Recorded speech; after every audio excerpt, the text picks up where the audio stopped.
আসসালামু আলাইকুম, ওয়েলকাম করছি রিয়াসাদ আজিম। ভিন্ন ধর্ম মতাদর্শে যারা শুনছেন সবার প্রতি আন্তরিক কৃতজ্ঞতা। আইপিএল নিয়ে এই সন্ধ্যাবেলা প্রতিদিন একটা করে কন্টেন্ট করতে হচ্ছে, কারণ আইপিএল নিয়ে আলোচনা চলছে। যেভাবেই আলোচনাকে বিভিন্ন খাতে প্রবাহিত করার চেষ্টা করুন না কেন, যেভাবে এটাকে এক্সপ্লেইন করার চেষ্টা করুক না কেন, এন্ড অফ দ্য ডে আমি আপনাদেরকে একদম অ্যাসুরেন্স দিয়ে বলছি, বাংলাদেশের দুজন ক্রিকেটারকে নিয়ে আসলে আলোচনা সবাই করছে কম বেশি, মুস্তাফিজুর রহমান এবং তাসকিন আহমেদ। এই দুই ক্রিকেটারকে বা এই দুই ক্রিকেটারের সাথে আইপিএল এর ফ্র্যাঞ্চাইজিগুলোর অন্তত 3টা ফ্র্যাঞ্চাইজির যোগাযোগ হয়েছে। দুটো ফ্র্যাঞ্চাইজি সম্পর্কে অফিসিয়ালি আমরা মোটামুটি জানি। একটা হচ্ছে লখনৌ সুপার জায়ান্টস এবং আরেকটা দল আপনারা সবাই জানেন, সেটা হচ্ছে আমাদের সবার প্রিয়, অনেক বেশি কি বলবো, popular team of the IPL, Kolkata Knight Riders. Shahrukh খানের দল, কলকাতার দল, বাঙালিদের দল, সাকিব আল হাসানের দল, নানাভাবে এই দলকে আমরা সংজ্ঞায়িত করতে পারি। মুস্তাফিজের ব্যাপারে কলকাতা আগ্রহী, কালই বলছিলাম, এবং তাসকিনের ব্যাপারে লখনৌ আগ্রহী।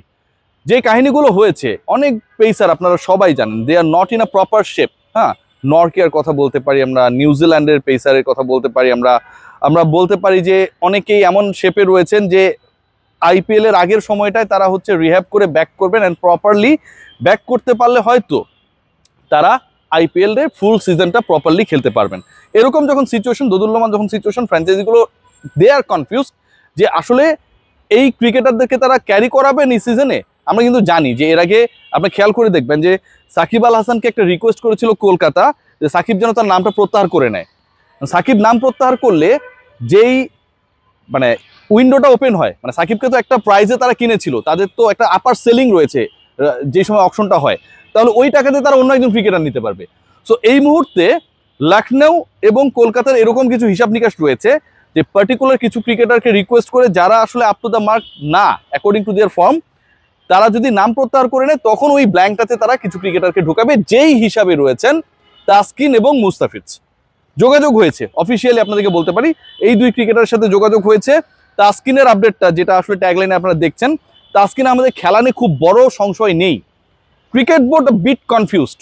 কোন জায়গাটা আমি বলি, ক্রিকেট বোর্ড তাসকিন আহমেদ এবার আইপিএল এ দল পেলে খেলবেন বা খেলতে দেওয়া হবে, এটা নিয়ে আসলে খুব বেশি জোরাজুরি করতো না আগে থেকেই। এই আলোচনাটা তাসকিন বিভিন্ন ইন্টারভিউজে বলেছেন। ইন্টারেস্টিং পার্ট সেটা হচ্ছে যখন মেগা নিলামটা হয়ে গেল, আপনারা সবাই জানেন সৌদি আরবের রিয়াদে সম্ভবত হলো, সেই নিলামে কিন্তু বাংলাদেশে কোনো ক্রিকেটার দল পান নাই। সো দল যখন পান নাই তখন বাংলাদেশ ক্রিকেট বোর্ড কিন্তু বি প্ল্যানে চলে গেছিল, প্ল্যান বিতে, এবং ওই প্ল্যান বিতে ডিউরিং দ্য আইপিএল বাংলাদেশের আবার পাকিস্তানে টোর রয়েছে। সেখানটায় বাংলাদেশ গিয়ে আপনারা সবাই জানেন যে 3টা টি-20 খেলবে বাংলাদেশ, এবং একই সাথে বাংলাদেশ 3টা ওয়ানডে খেলবে। সো তাসকিন আহমেদ কিন্তু ডিফল্ট ওই প্ল্যানের মধ্যে চলে গেছেন। ওই প্ল্যানের মধ্যে যখন তাসকিন আহমেদ চলে গেছেন, ঠিক তার কিছুদিন পরে আপনাদের চ্যাম্পিয়ন্স ট্রফি এই ডিসকাশনটা হচ্ছে যে তাসকিনকে লখনৌ সুপার জায়ান্ট তাদের ডেরায় ফেরাতে চায়। দেখুন জিনিসটা কোন জায়গা থেকে চেঞ্জ হয়েছে। প্রথমত তাসকিনের ব্যাপারে আপত্তি নেই, দ্বিতীয়ত তাসকিনের ব্যাপারে অনাপত্তিপত্র মোটামুটি মৌখিকভাবে পাওয়া তাসকিন দল পেলেন না, নানা কারণে। রাজনৈতিক সমীকরণটা সেখানটায় বড় কাজ ছিল, তাসকিনের পারফরমেন্স না ডেফিনেটলি। এরপর ইনজুরি কনসার্নের কারণে দলগুলো আবার তাসকিন মুস্তাফিজকে পেতে চায়। সো তাসকিন যেহেতু পূর্বের থেকেই মোটামুটি ডিসকাশন হচ্ছিল যে তাসকিন যদি দল পান তাকে এনওসি দেওয়া হবে, তাসকিন আহমেদের এবারের আইপিএল সব সেটেল যদি হয়ে যায়, লখনৌতে খেলা নিয়ে খুব বড় কোনো সংশয় নেই।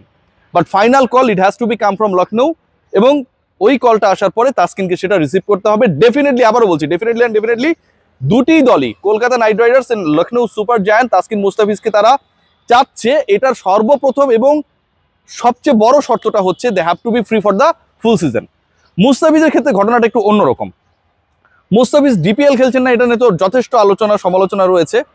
এবং এই ডিপিএল এ মুস্তাফিজ কেন খেলছেন না, অনেকেই বলছেন তার নতুন সন্তানকে সময় দিচ্ছেন। ভাই, ক্রিকেটাররা সবাই কম বেশি হচ্ছে বাপ হয়েছে, সবার সন্তানই হচ্ছে পুরাতন হইলেও ভালোবাসার সন্তান। তো তারা সময় না দিয়ে খেলছে, আর মুস্তাফিজের নতুন বাচ্চা হয়েছে, তিনি বাচ্চাকে সময় দিয়ে খেলতেছেন না। এই ধরনের ফালতু যুক্তি দেওয়াটা উচিত না আমার কাছে মনে হয়।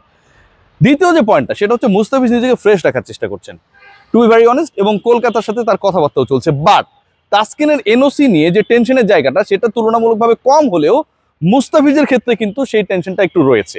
মুস্তাফিজের ক্ষেত্রে যথেষ্ট টেনশন রয়েছে, এবং সেই টেনশনটা থাকার মূল কারণ হচ্ছে যখনই আইপিএল হয় মুস্তাফিজ কোনো না কোনোভাবে প্রত্যেকটা আইপিএলই খেলেন।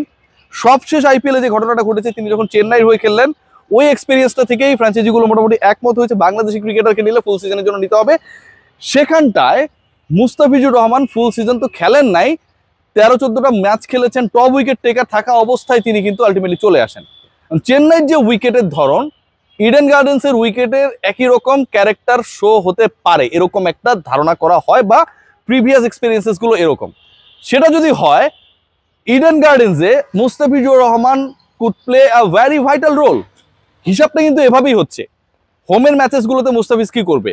সো এটা যদি হিসাব হয়, ওই ক্যালকুলেশনে আইপিএল এর প্রথম যে পর্যায়টা রয়েছে সেখানটায় কিন্তু মুস্তাফিজ সব ম্যাচ খেলবে এরকমটা না, বাট ইডেনের ম্যাচে তিনি যদি পারফর্ম করতে পারেন সেই ম্যাচেসগুলোতে তিনি খেলবেন, হিসাব বুঝে নেন। কিন্তু মুস্তাফিজের ব্যাপারে, ফুল সিজন এনওসির ব্যাপারে বাংলাদেশ ক্রিকেট বোর্ড কি এখন পর্যন্ত কোনো ডিসিশন নিয়েছে? এখন পর্যন্ত কোনো ডিসিশন নেয়নি। তাসকিনের ব্যাপারে যেমন অফিসিয়াল ডিসিশন না এলেও Bangladesh cricket board they are eager যে তাসকিনকে অ্যালাউ করা হবে, এভরিথিং ওকে হয়ে গেলেই তাসকিন যেতে পারবেন, এবং এই কলটা ফাইনাল কল আবারও বলছি লখনৌ থেকে আসতে হবে। কিন্তু মুস্তাফিজের ব্যাপারে ফাইনাল কল দেবে বাংলাদেশ ক্রিকেট বোর্ড, কারণ ফুল সিজনে এনওসি যদি মুস্তাফিজ না পান, কলকাতা নাইট রাইডার্স ডেফিনেটলি মুস্তাফিজকে খেলাবে না। এমনিতেই টুর্নামেন্টে হাফ ম্যাচ তার খেলানোর বা তাকে খেলানোর পরিকল্পনা, সেই জায়গায় যদি মাঝখানে মুস্তাফিজ মাসখানেকের জন্য চলে আসেন, দেশে ক্যাম্প হবে, পাকিস্তানে ক্যাম্প হবে, 3টা ওয়ানডে 3টা টি20, তারপরে এই ট্রাভেল শেষ করে রেস্ট নিয়ে দেন হচ্ছে আবার গিয়ে খেলতে হবে আইপিএলে, মোটামুটি 25-20 দিনের একটা ঘটনা। এরকম ছাড় দিয়ে কলকাতা মুস্তাফিজকে নিতে রাজি না। বাংলাদেশ ক্রিকেট বোর্ড তারা কনফিউজড একটা ব্যাপারে, যে এরকম দুজন পেসারকে, তাসকিনকে না হয় আমরা ছেড়েই দিলাম, মুস্তাফিজকেও যদি ছাড়ি, অ্যান্ড লিমিটেড ওভার ক্রিকেটে দুজনই আমার জন্য গুরুত্বপূর্ণ, তাহলে কি বাংলাদেশ দল তাসকিন মুস্তাফিজকে ছাড়াই পাকিস্তানের বিপক্ষে খেলবে? এই যে কনফিউশন, এই যে ডিসিশন মেকিং এর ডিলেমা, এটাতে বিসিবি এখন একটা ফেসবুকে চোখ রাখছে। ডিসিশনটা ফেসবুক জনতা যেদিকে নিয়ে যাবে, ক্রিকেট বোর্ড সেদিকে হেলে পড়বে, এটাই আমরা মোটামুটি আশা করতে পারি, যেটা সবসময় হয়। তাসকিন মুস্তাফিজের ব্যাপারে আবারও বলি, তাসকিনের খেলাটা মুস্তাফিজের তুলনায় আমার কাছে মনে হয় তুলনামূলক অনেক ব্রাইট একটা চান্সেস রয়েছে, বাট মুস্তাফিজের ক্ষেত্রে সবচেয়ে বড় সমস্যার জায়গা, ফুল সিজনে এনওসি বাংলাদেশ ক্রিকেট বোর্ড মুস্তাফিজকে দিতে আগ্রহী না, specially during the Pakistan series. Bangladesh যেখানটায় গিয়ে 3টা ওয়ানডে 3টা টি20 খেলবে, আইপিএলে ভারতে যেতে হলে পাকিস্তানেও যেতে হবে। পাকিস্তানে যদি যেতে রাজি থাকেন মুস্তাফিজ, তবেই ভারতে যাওয়ার অনুমতি দেওয়া হবে। আর ভারত যদি মুস্তাফিজকে নেয়, পাকিস্তানে যাওয়া মুস্তাফিজকে নিতে চায় না, তারা ফুল সিজনের জন্য মুস্তাফিজকে চায়। Good luck for the both cricketers, good luck for cricket board. মোটামুটি আমরা এক্সপেক্ট করতেই পারি যে এই দুই ক্রিকেটার অন্তত একজন আপকামিং আইপিএলে খেলবেন।